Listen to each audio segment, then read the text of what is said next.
예, 저희가 전도를 하거나 아니면은 저희가 이제 그리스도인이라고 스스로 밝힌 이후에 다른 사람을 만나서 이야기할 때 제일 대하기 힘든 부분 중에 하나가 바로 이 죄라는 문제입니다. 맞아요. 예. 그래서 사람들이 이제는 왜 기독교는 멀쩡한 사람을 계속 죄인이라고 이렇게 부르냐, 꼭 죄인을 꼭 만들어서 교회를 오게 만드냐 이런 식으로 얘기를 많이 합니다. 그러면 조금 쉬운 기독교를 만들려면 다른 사람들이 조금 뭐라 그럴까요? 거부감 없이 접근할 수 있는 기독교를 만들려면은 간단하게 이제 죄론을 약화시키거나 아니면 죄론을 없애면은 사람들이 조금 더 기독교를 쉽게 생각하지 않을까라고 할 수 있는데 실질적으로 기독교에서 기독교 신학에서 이제 죄론이란 것은 아주 중요한 부분입니다. 그래서 대부분 이제 죄론을 아주 중점적으로 연구를 하기도 하고, 그리고 또 죄론을 중심으로 또 설교를 하기도 하고, 이런 게 지금 현재 기독교의 모습이죠. 제가 지난번 첫 시간에 말씀드렸듯이 신학이라는 것은 정의가 간단히 말하면은 하나님에 대한 연구되는 이야기인데, 종교개혁자 마틴 루터는 또 이렇게 얘기를 합니다. 신학의 중심 주제는 그냥 하나님이 아니라 신학의 주제는 죄인으로서 인간 그리고 구원자로서 하나님이다 라고 얘기합니다. 즉 신학이라는 건 단순히 하나님만을 얘기하는 게 아니라 인간과 하나님을 함께 이야기를 하는데 그것도 그냥 인간이 아니라 죄인인 인간, 그래서 하나님의 은혜가 필요한 인간, 그리고 그냥 하나님이 아니라 구원자 하나님, 인간을 찾아오시고 인간에게 은혜 내려주신 하나님을 이제 신학은 주제로 삼는다라고 얘기합니다. 그래서 저희가 죄론을 시작하는 것이 하나님의 선한 창조에서 시작하기 때문에 죄론을 이야기하는 것은 너를 죄인이야 라고 규정하기 위해서가 아닙니다. 죄론의 목적은 뭐냐면은 우리를 죄의식의 노예로 만들기 위해서 아니면 내가 죄인이란 걸 깨닫게 하기 위해서 그치는 것이 아니라 죄론의 목적은 우리에게 참 자유를 가져다 주기 위한 것입니다. 그래서 말씀드렸듯이 죄론은 단순히 내가 아니면 네가 아니면 이 사회가 죄로 물들었다라는 것을 말해주면서 끝쳐서는 안 되고 우리가 참 자유를 얻게 된다라는 것을 보여주는 데까지 나가야 됩니다. 그러면 이제 죄라는 단어, 저희는 죄라고 한 단어를 쓰죠. 근데 성서에 보면은 죄로 번역되는 단어가 아주 다양합니다. 상당히 다양하고 그것을 이제 저희가 죄로 번역하는데 흔히 이제 저희가 죄라고 생각할 때 가장 많이 쓰는 단어는 그리스어로 이제 하마르티아라는 단어를 씁니다. 하마르티아. 근데 어떤 의미냐면은 관역을 벗어나다라는 뜻입니다. 죄에 대해서 원래 사람들이 생각할 때 바로 가야 될 관역에서 벗어나는 것을 이제는 다른 말로 하면은 목표에서 어긋나는 것, 이런 것을 이제 죄라고 불렀다는 거죠. 근데 뭐 이런 식으로까지 생각은 하지 않았겠지만 관역이라는 이 이미지가 주는 또 상당히 재밌는 그런 생각거리가 있습니다.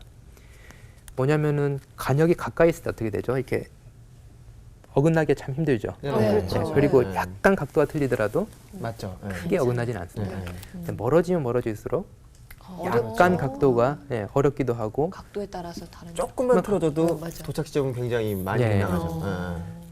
물론 이제는 이 단어 자체가 그 정도까지는 뭐 내포하고 쓰이진 않았겠지만 이 죄를 이제 관역에서 어긋남이라고 봤을 때 그 어떤 종교적인 의미가 잘 보입니다. 저희가 하나님과 가까이 있을 때는 하나님과 동행하거나 가까이 있을 때는 벗어나기 힘들지만 저희가 조금 더 멀리 가면은 조금 잘못한다 그러는데 그 너무나도 큰 차이를 만들어낼 수가 있는 거죠. 그렇구나. 이 단어 자체에 원래 그런 뜻이 내포되어서 쓰였던 건 아니에요? 이 단어 원래 뜻은 이제는 벗어나다인데 그냥 표적으로 예를 들어 벗어나다. 가지고 뭐 바울이 우리가 관역을 벗어나듯이 벗어나지 맙시다 이런 식으로는 쓰지는 않고 있는데 저희가 그 이미지를 상상해 볼 수가 있죠. 그러니까 이 거리감으로 표현을 하니까 와, 너무 확 와닿네요. 그러니까요. 네, 그렇습니다. 그래서 이제는 죄라는 것을 추상적으로 내가 이만큼 잘못했어. 그것보다도 그 신학적으로 중요한 건 뭐냐면 내가 하나님과 어떤 거리에 있나, 하나님과 어떤 관계에 있나, 이것이 이제 죄론을 이해할 때 아주 중요한 부분 중에 하나입니다. 창세기 1장에 보면 이제 하나님께서 인간을 만들자라고 하시면서 어떻게 말씀하시냐면은 우리의 형상대로 인간을 남자와 여자로 만들었다라고 되어 있죠. 즉 하나님 또 우리라는 거는 뭐 삼위일체까지는 저희가 생각할 수 없겠지만 어떤 복수성을 의미하잖아요. 우리라는 거는 혼자 계신 분이 아니라 함께 누워와 있다라는 거고 만드신 모양도 뭐냐면은 남자 혼자가 아니라 남자와 여자로 만드셨다라고 되어 있죠. 처음부터 어떤 관계성을 가지고 만들어졌습니다. 그리고 창세기 2장에 보면 이제 하나님이 이제 아담을 만드시는 모습이 구체적으로 나오는데 예, 그냥 공장에서 이제 그 인형 찍어내듯이 만드는 게 아니라 예, 직접 빚으셨죠. 빚으시고 네. 그리고 호흡을 호흡을 넣으셔서 예, 살아있게 만드시는 거죠. 상당히 인격적인 관계입니다. 그리고 아담을 만들어 놓고 또 직접 이렇게 동물들에게 데려가서 이름을 지으라 라고도 얘기를 하시죠. 보시면은 그 처음 만들어진 인간은 하나님과의 관계를 맺고 있는 존재이자 또 하나님이 만드신 피조물과의 바른 관계를 가지고 있죠. 아담이 첫 번째 맡은 임무는 무엇이냐? 예, 동물들에게 이름을 지어주는 겁니다. 네. 예, 이름을 지어준다는 거는 뭐냐면은 그 동물을 그냥 대상으로만 보는 것이 아니라 어떤 관계를 가지고 있다라는 거죠. 예, 그래서 그 한국 학교 옛날에 저희 학창 시절 때 많이 경험했잖아요. 선생님들이 1번, 2번 이렇게 이름 부르고 네. 오늘 며칠이지? 그래서 뭐 30일 그럼 30번 나와. 그래서 이제 수학 문제 맞아요. 풀라고 그러시고 네. 예, 그러시는 게 아니라 이제는 직접 이제 이름을 부른다라는 거는 예, 이름을 만들고 부른다라는 것. 그것은 아주 깊은 관계를 의미하죠. 저도 이렇게 1, 2, 3, 4번 해가지고 싫어요. 1번 성서 있고 그러면은 예, 싫어요. 기분이 안 좋잖아요. 기분이 아주. 예, 그래서 어떤 이 자연과의 관계도 어떤 이름을 부르는 인격적인 관계인데 그 다음 재밌는 부분이 나옵니다. 2장 22절에서 23절을 이제 인영 씨가 한번 읽어주시겠어요? 네. 여호와 하나님이 아담에게서 취하신 그 갈빗대로 여자를 만드시고 그를 아담에게로 이끌어 오시니 아담이 이르되 이는 내 뼈 중에 뼈요 살 중에 살이라 이것을 남자에게 취하였은즉 여자라 부르리라 하니라. 예, 아주 재밌죠. 네. 그 뭐냐면은 아담이 첫 번째로 했던 행위 중에 그 이름을 지어주는 행위가 있었고 그 다음에 또 있는 게 뭐냐면은 시를 만드는 행위입니다. 인간의 첫 언어는 그 이름을 만들어준 행위, 언어, 즉 인격적인 언어이고 두 번째 언어는 하와가 나왔을 때 첫 번째 이제 제대로 된 문장이 나온 게 네, 뼈 중에 뼈, 뼈요. 살 중에 살이라는 이 시적인 언어를 쓰는 거죠. 최초의 시라고 보면 되겠네요. 네, 그렇죠.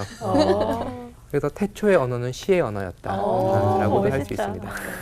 되게 멋있네요, 정말. 네. 그리고 그 또 보면은 하와가 어디로부터 만들어졌죠, 아담의? 갈빗대. 그래서 이제는 그 중세 신학자들 이런 분들은 왜 갈빗대에서 만들어졌을까? 예, 신학자들은 또 이상한 질문을 많이 합니다. 심장과 가까워서인가요?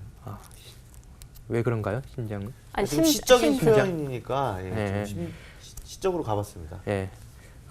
중세 신학자들도 시적으로 설명을 했습니다. 예, 롬바르드라는 신학자 같은 경우는 어떻게 얘기했냐면은 만약에 하나님이 하와를 아담의 머리의 일부분을 가지고 만들었으면은 하와가 아담의 머리 위에 지배하려 들었을 것이고요. 예, 그리고 만약에 하와를 어떤 발의 어떤 부위를 가지고 만들면은 아담이 하와를 위에서 예, 짓밟으려 그럴 것이다. 그렇기 때문에 하나님은 동반자가 되게 하기 위해서 예, 갈빗대에서 만들었다라고 이렇게 동등하게. 예, 그런 식으로 이렇게 설명을 하기도 했습니다. 그냥 시적인 표현이죠. 예, 그 성경에 안 나와 있으니까 그런 식으로 이제는 설명을 했는데 그 동등한 관계를 표현하려고 노력을 했던 거죠.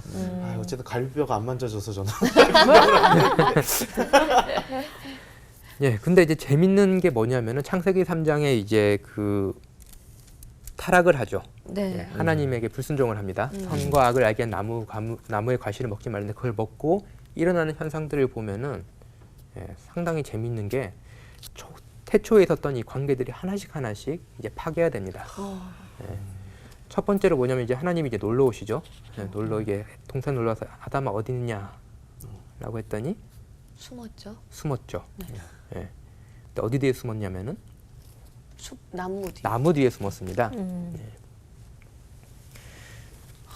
이 재밌는 그림인데요. 이게 루카스 크라나흐라는 그 화가가 1530년 정경에 그린 걸로 보는 이 낙원이라는 그림입니다. 보면 에덴 동산에 있는 모든 장면들이 나오고 있는데요. 그 여기 보시면 이 아담과 하와가 창조되어 있고 여기 보면 이제 아담이 그 진흙 같은 데서 만들어지고 있는 모양이 예, 있죠. 예, 그리고 그 뱀의 유혹을 받아가지고 이제 그 과일을 먹는 장면도 있고 여기는 예, 갈빗대로부터 하와가 나오는 예, 그런 장면도 있습니다. 그래서 처음에 이 많은 이야기들이 그림이 보여주는데 재밌는 건 뭐냐면은 처음에 이제 인간이 타락했을 때 어떤 일이 났냐면은 자기들이 벗은 걸 알았잖아요. 네. 그래서 그 사람과 사람 사이의 친밀한 관계, 시적인 언어들을 쓰는 관계에서 바로 옷을 만들어 입는 거죠. 예, 뭔가가 이제 놀기 시작을 합니다. 둘 사이에. 가장 재밌는 거는 하나님이 어디 있느냐라고 물었을 때 하나님이 이렇게 물어보시니까 예, 이게 나무 뒤에 숨어 있는 거죠. 아담과 하와가.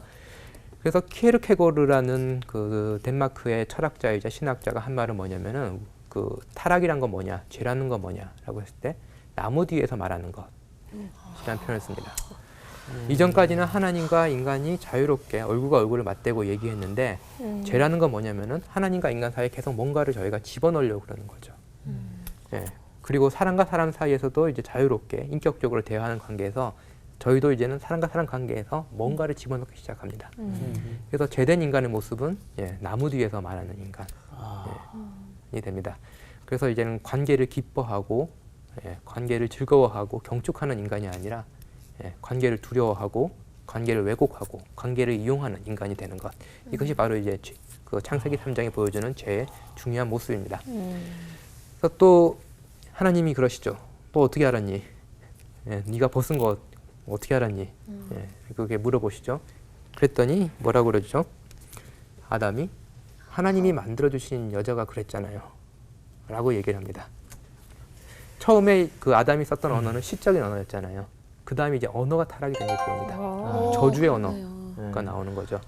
그러면서 이 책임 소재를 하나님에게 돌리고 그리고 하나님이 하와에게 우선 돌렸는데 하나님이 만들어주신 여자이기 때문에 하나님에게까지 돌리는 거죠. 네, 그래서 이게 죄의 아주 중요한 모습 중에 하나입니다. 언어의 왜곡. 예, 저희가 쓰고 있는 언어들이 얼마나 지금 또 예, 관계, 시적인 언어, 예, 인격적인 언어가 아니라 얼마나 관계를 왜곡시키고 있고 관계를 타락시키고 있고 예, 또 관계를 더 힘들게 꼴게 하고 있는지를 볼 수 있습니다. 그리고 이제 보시면은 재밌는 것 중에 하나가 이제 아담과 하와가 처음 만들었을 때 손을 꼭 잡고 있죠. 예, 이제는 이 꼭 잡고 있던 강한 이 연대감, 예, 강한 사랑이 이제 깨지게 되고 이제 둘은 이제 그 쫓겨나게 됩니다. 에덴 동산에서 쫓겨나게 되면서 어떤 일이 일어나냐면은 그 하나님이 형상으로 아담을 만드신 이후에 하는 뭐냐면은 예, 땅을 정복하고 다스려서 거기서 이제는 풍성한 삶을 살라라는 거였는데 그 다음에 땅이 어떻게 변하냐면은 창세기 3장 17절을 보면은 땅이 너로 말미암아 저주를 받는다. 예, 인간으로 말미암아 땅이 저주받고 또 너는 평생 수고해야지 예, 그 소산을 먹을 수 있다라고 얘기합니다. 이제 자연과의 관계도 이제 왜곡이 되는 거죠. 그래서 하나님이 형상으로 만들었다라는 것은 뭐냐면은 하나님과 인간의 관계, 그리고 인간과 인간의 관계, 인간과 또 하나님 만든 다른 피조물 자연과의 관계가 조화 속에 있었다라는 거고요. 이 조화를 히브리어로 샬롬이라고 합니다. 평화라고 할 때 그것이 단순히 어떤 무력에 의해서 예, 이루어진 전쟁이 없고 폭력이 없는 평화가 아니라 예, 하나님과 인간과 다른 모든 것들이 예, 조화를 이루는 상태, 그것을 샬롬이라고 부르는 거죠. 그 샬롬이 깨진 상태가 바로 죄가 됩니다.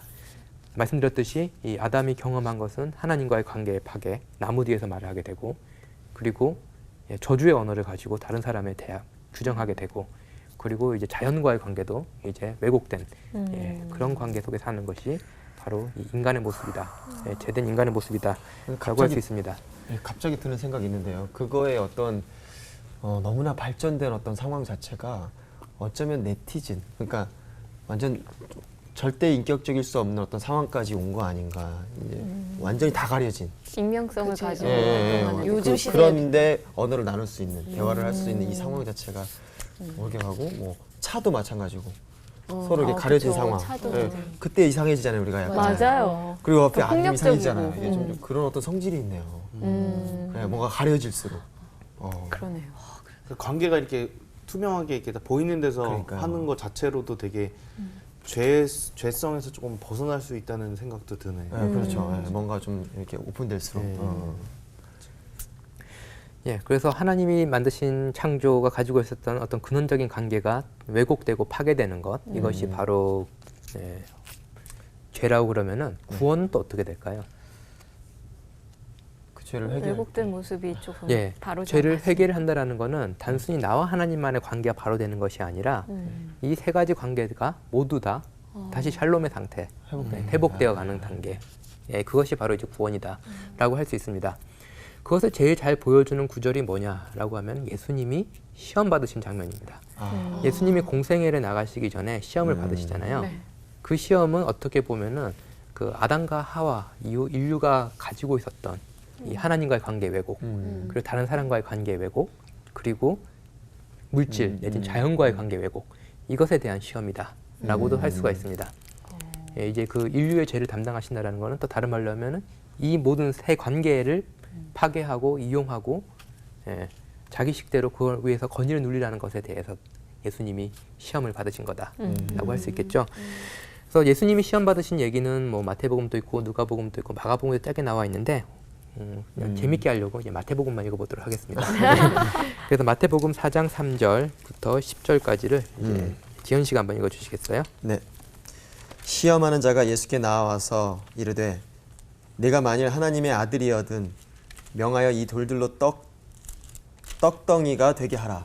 예수께서 대답하여 이르시되 기록되었으되 사람이 떡으로만 살 것이 아니요 하나님의 입으로부터 나오는 모든 말씀으로 살 것이라 하였느니라 하시니 이에 마귀가 예수를 거룩한 성으로 데려다가 성전 꼭대기에 세우고 이르되 내가 만일 하나님의 아들이여든 뛰어내리라.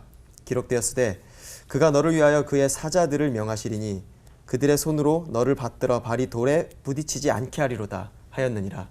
예수께서 이르시되 또 기록되었으되 주 너의 하나님을 시험하지 말라 하였느니라 하시니 마귀가 또 그를 데리고 지극히 높은 산으로 가서 천하 만국과 그 영광을 보여 이르되 만일 내게 엎드려 경배하면 이 모든 것을 내게 주리라. 이에 예수께서 말씀하시되 사탄아 물러가라. 기록되었으되 주 너의 하나님께 경배하고 다만 그를 섬기라 하였느니라. 아멘. 예, 감사합니다. 네. 여기 보면은 이제 그 예수님께서 이제는 사역을 시작하시기 전에 사탄에게 세 가지 중요한 유혹을 받게 되는데요. 이게 인간이 가질 수 있는 죄의 세 가지 가장 치명적인 죄의 세 가지 모습, 그리고 예수 그리스도가 그것을 이기는 유혹을 극복하시는 방식을 보여주십니다. 우선 첫 번째 저희가 흔히 얘기하는 것 돌을 떡으로 만들어 주는 것, 그리고 두 번째가 이제는 그 뛰어내려 가지고 뛰어내리면은 천사들이 받들어줘서 안전할 것이다라는 것. 세 번째는 절하면은 모든 걸 주겠다라는 건데, 이거 흔히 저희가 돈, 권력, 명예 뭐 이런 식으로 단순화시켜서 설명하기도 합니다. 그렇게 설명하는 방법도 어느 정도 설득력이 있는데, 저는 이제 창세기 3장과 예수님의 그 유혹받으신 장면을 좀 연결시켜서 보려고 합니다. 예수님께서 돌을 떡으로 만들라라는 거는 어떤 실험일까요? 돌을 떡으로 만들라. 실험이요? 어떤 시험? 어떤 시험? 어떤 시험? 예, 떡은 돌이 되죠. 오래 두면은 딱딱해지죠. 네네. 예, 돌은 이거는 어떻게 보면 자연 질서를 거슬리라라는 거죠. 아. 예, 그 자연과 인간의 관계를 다시 한번 이상하게 왜곡시키는 그런 질문입니다. 너를 위해 가지고 돌을 떡으로 만들어라. 너를 위해서 자연 질서를 한 번 더 거꾸로 되돌려봐라. 뒤엎어봐라. 라는 시험인 거죠. 그랬더니 예수님께서는 하나님 말씀으로 살아야 된다. 인간이 그 말씀을 하시죠. 근데 본인은 그렇게 말씀할 수 있는데, 그러면 다른 사람들한테 어떻게 하냐는 거죠. 다른 사람한테는 예수님께서는 너를 위해서 돌을 떡으로 만들라 할 때는 그런 기적을 하지 않으셨지만 무리들이 배고플 때는 오병이어 기적을 일으키신 분이시죠. 그렇죠. 예. 그리고 또 제자들에게 가르치신 건 뭐냐면은 주기도문 가르치실 때 우리에게 일용할 양식을 주옵시고라는 거죠. 어떤 저희가 재물에 대한 욕심, 자연에 대한 욕심은 늘 있을 수밖에 없습니다. 인간이기 때문에 미래에 대한 두려움이 있기 때문에 그것이 저희의 죄의 가장 큰 동기 중에 하나가 되는 거죠. 예. 그래서 예수님께서 가르쳐 주신 거는 하나님 말씀으로 저희는 이제 먹을 것, 물질적인 것뿐만 아니라 자연뿐만 아니라 하나님 말씀으로 살아야 되고, 그리고 또 우리는 다른 것이 아니라 일용할 양식을 구해야 된다라는 거죠. 이것이 이제는 예수님께서 첫 번째 유혹을 이기신 방식입니다. 두 번째는 이제 그 높은 데서 뛰어내리면은 이렇게 천사들이 받쳐줘서 무사하게 있을 것이다. 이것은 어떻게 보면 단순히 뛰어내리는 장면일 것 같은데, 그 장소가 어디죠? 높은데. 절벽. 높은 산에서. 다시 한번 읽어보실까요? 아, 성전 꼭대기. 성전 꼭대기죠. 아. 예. 성전 꼭대기라면은 뭐냐면 어떤 그 신적인 그런 자리죠. 어떤 어떤 그런 것이 또 유혹을 받기도 하고 그런 것이 시험을 받기도 하지만 성전이면은 사람들이 많이 있잖아요. 거기서 뛰어내리라는 겁니다. 거기서 뛰어내려 가지고 죽어야 되는데 안 죽고 천사들이 이렇게 딱 받쳐주면 어떻게 되죠? 사람들이 실적인 존재. 그렇죠. 3년 공생애가 필요 없어지는 거죠. 예, 굳이 고난 받고 예, 십자가에 달리실 필요가 없어집니다. 이건 뭐냐면은 사람 위에 사람으로 서라. 너는 슈퍼맨이 될 수 있다. 그것을 보여주면은 된다. 라는 그런 유혹이기도 합니다. 예, 저희가 이제 사람들의 마음을 얻기 위해서, 예, 동의를 얻기 위해서, 지지를 얻기 위해서 하는 방식이 과연 무엇이냐? 사람을 사람으로 대하고 있냐? 아니면 내가 사람 위에 있는 사람인 것처럼 하고 있냐? 질문하게 하는 거죠. 그래서 또 예수님께서는 하나님 말씀, 또 이제 하나님 중심으로 이것을 또 이제는 풀기도 하지만 또 저희는 또 그렇지 못하잖아요. 예, 그래서 예수님께서는 또 이렇게 말씀하십니다. 마태복음 20장 28절 한번 원구 씨가 읽어주시겠어요? 네. 인자가 온 것은 섬김을 받으려 함이 아니라 도리어 섬기려 하고 자기 목숨을 많은 사람의 대속물로 주려 함이니라. 예, 예수 그리스도께서 오신 거는 예, 어떤 초능력을 보여줘서 슈퍼맨인 거 보여줘가지고 예, 사람들에게 이제는 예, 슈퍼히어로가 되는 것이 아니라 예, 예수님께서 인간과 인간의 관계를 회복하는 방식은 예, 섬기러 오셨고 예, 그들을 위해서 고난을 받으러 오셨다라는 겁니다. 이것이 어떻게 보면 인간과 인간의 관계의 근원적인 회복을 위한 하나의 길이 되죠. 세 번째는 이제 뭐냐면은 그 저라면은 온 천하 만국 주겠다. 이제는 저희가 온 천하 만국이 아니라 그냥 로마 제국이잖아요. 당시에는 어마어마한 그 어마어마한 로마 제국을 주겠다. 누구도 무너뜨리지 못했던 당시에 예, 그 로마 제국을 다 주겠다라는 거죠. 그랬더니 또 예수님께서는 주 너의 하나님만을 섬기라라고 얘기를 하셨죠. 예, 그러면 이제 마귀가 물러갔다, 사탄이 물러갔다, 유혹자가 없어졌다. 그럼 예수 그리스도의 삶이 평탄한 삶이었을까요? 아니죠. 계속 보면은 그걸로 이제 고민을 하고 예, 그 인간들과의 관계 때문에 힘들어하시기도 하고 하나님의 뜻을 알기 위해서 밤새 기도하시기도 하고 예, 배가 줄이시기도 하고 예, 그러셨던 분이 이제 예수 그리스도죠. 그래서 이제는 그 절을 하면은 그 유혹자에게 절을 하면 이 모든 것을 주겠다라고 했는데 예수 그리스도는 그것을 거부를 하셨죠. 네. 대신 이제 사람들 앞에 예수 그리스도가 왕이라고 이렇게 드러나는 장면이 어딘지 아십니까? 마태복음에서. 낙이 타고 들어간 장면 아니에요? 예. 근데 이제 그때는 그냥 호산나 호산나라고 했는데 공식적으로 로마 제국의 인정을 받은 그냥 일반 대중들의 그 부르는 거잖아요. 당신은 왕이라고. 예, 호산나 다윗의 자손이요. 라고 했지만 공식적으로 왕이라고 이렇게 딱 불러주는 사건은 뭐냐면은 십자가에 달리셨을 때 예, 유다인의 왕이라는 제패를 달아주는 거죠. 예. 그 십자가에서 예수 그리스도는 역설적으로 이제 예, 왕이라는 게 드러나고 그래서 그 유혹자가 처음에 나한테 절하면은 다 주겠다라고 했잖아요. 그런데 오히려 더 힘든 길을 가셨잖아요. 십자가에서. 그리고 그 예수 그리스도는 이제 부활을 하십니다. 예, 부활을 하신 이후에 하시는 말씀이 아주 중요한데요. 마태복음 28장 18절을 예, 김윤주 아나운서께서 한번 읽어주시겠어요? 예수께서 나와 말씀하여 이르시되 하늘과 땅의 모든 권세를 내게 주셨으니.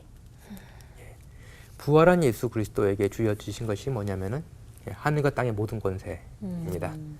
예, 이 모든 십자가의 길, 고난의 길을 다 겪고 부활하셨을 때 예, 마귀에게 절해서 마귀가 주는 권세가 아니라 예, 하나님께서 직접 주신 권세가 이제 부활한 예수 그리스도에게 주어진 거죠. 그래서 예수 그리스도는 제자들에게 온 세상으로 가서 예, 세례를 주고 복음을 전파하라 라고 이게 말씀하시게 됩니다. 보시면은 이 창세기 3장에서 인간이 겪었던 그 관계의 왜곡들이 예, 예수 그리스도의 유혹에서는 아주 더 치열하게 형태로 온 것이 보이고 또 예수 그리스도는 삶 속에서 우리가 생각하는 방식이 아니라 예, 참 하나님이자 참 아들로서 이것을 어떻게 이 관계를 회복시키실지를 보여주셨습니다. 예, 그런 의미에서 이 밀턴이라고 영국의 유명한 시인이 있는데 그 위대한 그 작품을 남겼죠. 실낙원이라는 작품을 남겼습니다. 실낙원은 인간이 그 사탄의 유혹을 받아가지고 낙원에서 쫓겨나는 그 장면을 묘사한 거고 그 다음 작품이 이제 복낙원이라는 작품이 있습니다. 실낙원만큼 잘 안 알려져 있는데 근데 복낙원의 끝이 어떻게 끝나냐면은 예수 그리스도께서 이 유혹 세 가지를 다 이기시고 예, 이제 공생애를 하러 나가시는 장면에서 끝이 납니다. 예, 그러니까 복락원이라 그러면 제가 생각할 때는 이제 모든 것이 다 끝나고 뭐 이제 아마게돈도 일어나고 뭐 그래서 이제는 낙원으로 돌아갈 것 같은데 그게 아니라 예수 그리스도가 인간이 겪었던 이 세 가지 유혹을 이기심으로 예, 그럼으로써 이제는 복락원이 시작되었다라고 얘기를 합니다. 예, 죄에 대해서 얘기를 하니까 조금 무거워지죠. 숙연해지네요. 네, 그러면은 조금 재밌게 보여드리려고 이 그림을 하나 보여드리겠습니다. 이 그림은 표정이 코믹하시네. 예, 어떤 주제일 것 같나요? 서로 뭔가 좀 관심이 없는 그런 느낌이 좀. 그림 좀 야해 보이기도 하고. 네. 저 들고 있는 거 선악과인가요? 네, 바로 보셨습니다. 진짜? 그런 것입니다. 마빈 월린이라는 그 현대 작가가 새롭게 해석한 아담과 하와라는 어머나. 작품입니다. 하와가 되게 내세적인데요. 내세적이죠. 저걸 어떻게 맞췄지? 전형적인 이제 전통적인 아담과 하와를 그리는 방법 이게 그 16세기 초반에 알프레드 듀러라는 그런 독일 작가가 그린 그 판화인데요. 만든 판화인데 보시면 아담과 하와가 이 정도 몸매를 만들려면은 하루에 몇 시간 정도씩 다녀야 될까요? 그러니까 아담과 하와를 이렇게 이상적인 몸매를 가진 그 인간으로 그린 건 뭐냐면 하나님 처음 창조하셨을 때 인간은 완전한 모양이었다라는 것을 상징적으로 보여주기 위해서 아담과 하와를 이런 모습으로 그렸습니다. 저희가 알 수 있는 것은 아직까지 한숨 쉬어. 제 몸이 죄를 지었네요. 몸이 많은 죄를 지었네요. 저희 모두가 죄에서 자유롭지 않습니다. 자유롭지 않죠. 우린 죄인이죠. 예, 여기서 보시면 이제는 그 아담과 하와가 죄를 짓기 전이라는 걸 알 수 있는 것은 뱀이 지금 이게 과일을 건네주는 장면이죠. 그래서 완벽한 모양이고 보시면은 이런 식으로 어떤 완벽한 관계, 완벽한 인간상을 보여주기 위해서 쓰였던 게 아담과 하와였습니다. 근데 이제 현대 작품에서는 이 죄에 대한 해석이 조금 바뀐 거죠. 뭐냐면은 이 아담은 하와에 대해서 무관심하죠. 그리고 상당히 이제 지루해 보입니다. 지루해 보이고 있고, 이게 과일을 지고 있다라는 것은 이제 아담이라는 것을 이제 상징적으로 보여주기 위한 거죠. 그리고 하와도 아까 봤던 그 여신과 같은 모양의 모습의 하와가 아니죠. 보면 세월의 흔적이 얼굴과 그리고 몸에 묻어 있습니다. 하와는 이제는 저희를 쳐다보면서 이제 저희의 시선을 끌고 있죠. 그래서 어떻게 보면은 그 이전 시대와 다르게 현대인들이 경험하고 있는 가장 큰 유혹, 죄의 모습 중에 하나는 뭐냐면 이 재미없음, 나태, 서로에 대한 무관심, 그리고 허영, 그리고 그 아까 하와는 소위 말하는 쌩얼이잖아요. 그 화장이 없는. 근데 보시면 이제 화장을 하고 있고 이렇게 자기를 가리고 이런 모습, 이런 모습들을 보여줍니다. 이게 상징적으로 그 현대인들이 경험하게 되는 죄의 모습들을 보여줍니다. 그렇다면은 저희가 생각할 때 왜 처음에 하나님께서 만드신 그 인간이 타락을 했을까? 이건 정말 큰 질문이잖아요. 큰 질문일 수 있는데 거기에 대해서는 그 답이 나오는 데까지는 아주 오랜 시간이 걸렸습니다. 답이 나왔어요? 나름대로 신학자들이 초대교회, 초대교회 나름대로 이렇게 답을 정리하는 데까지 오랜 시간이 걸렸는데 제일 궁금한 것 중에 하나는 왜 인간이 타락을 하게 됐을까? 다른 말로 하면 그의 원죄라고 그러는데 원죄를 일으킨 동기가 무엇이었을까? 라는 것을 질문을 했습니다. 흔히 저희가 그 기독교 전통에서 얘기를 할 때 그 사탄이 있다라고 하는 사탄은 천사였다라고 얘기를 하잖아요. 그럼 천사라면 아주 영광스러운 존재이고 하나님을 찬양해야 될 존재인데 이 천사가 갑자기 타락을 한 거죠.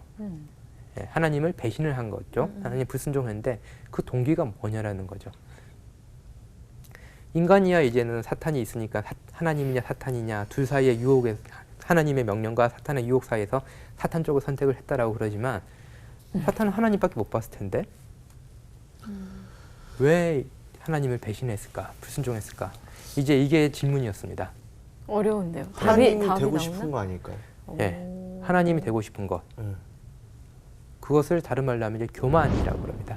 하나님같이 되고 싶은 교만이기도 하지만 다른 말로 하면은 하나님이 자기보다 다른 누군가를 더 좋아하는 것을 못 버티는 것도 교만이 질투.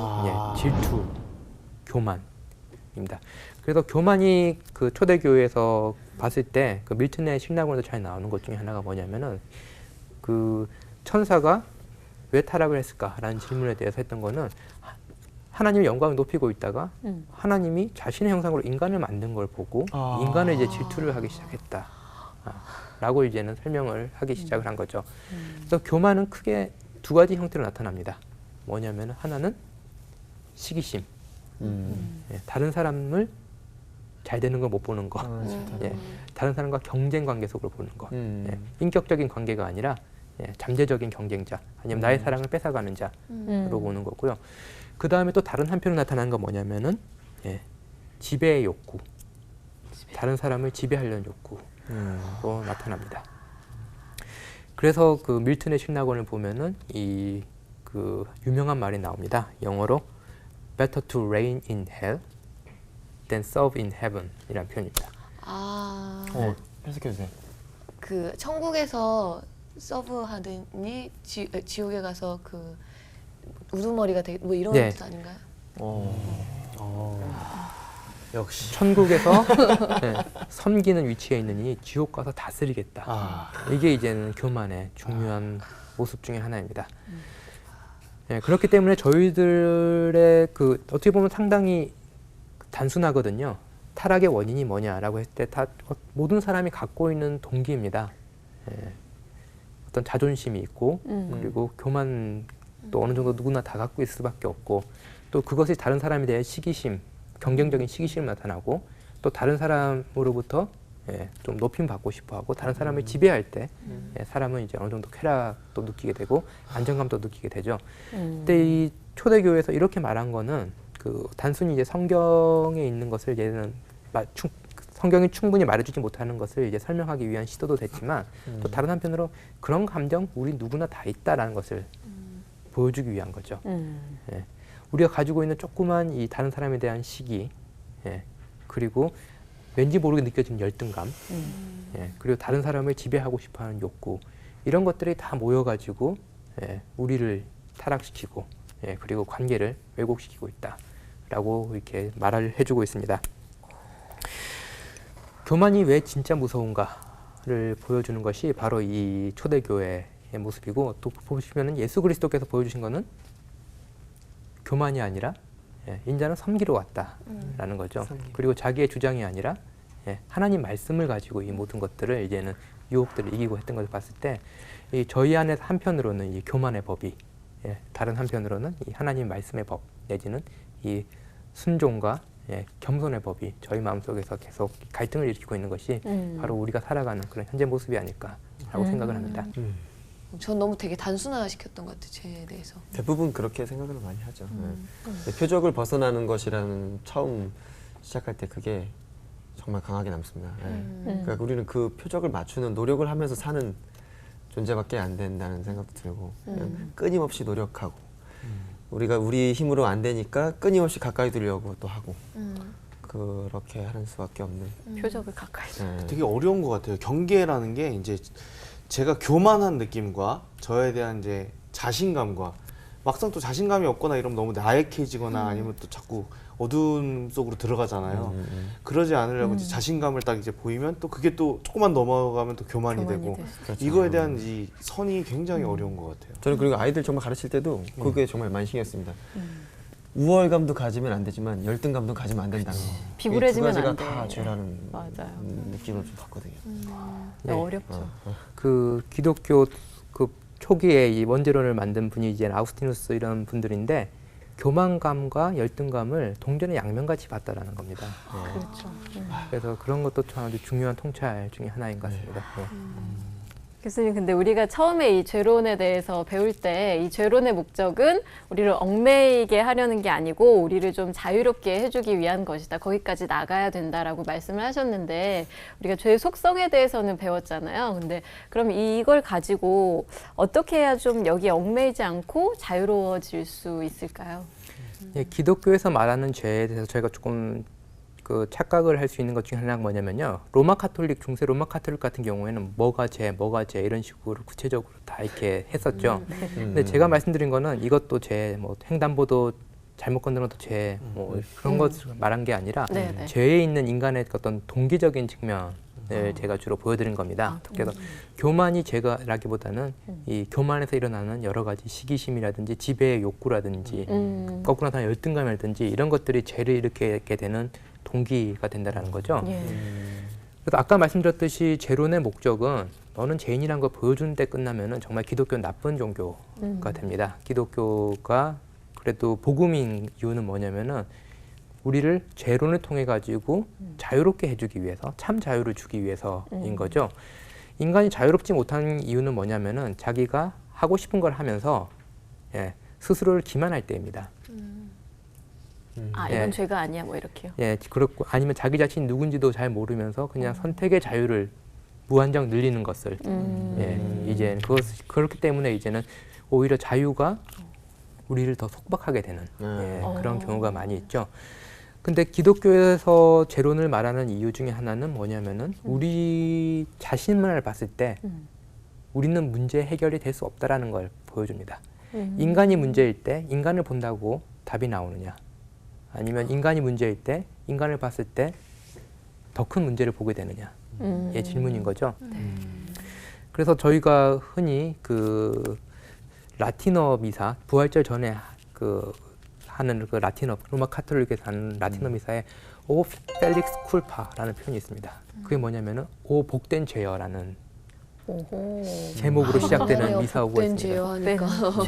예, 그 뭐냐면은 이 죄로 인해 가지고 우리는 죄보다 더 큰 하나님의 은혜를 경험하게 되었다.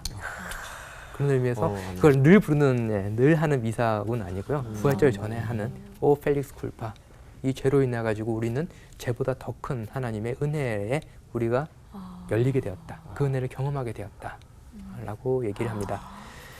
그래서 그 원죄에 대해서 얘기할 때 늘 제가 강조하는 거 뭐냐면은 원죄만 강조하면은 사람들이 죄의식의 노예가 되어버릴 확률이 큽니다. 네. 근데 성경은 원죄를 말하기 전에 먼저 원복을 얘기를 합니다.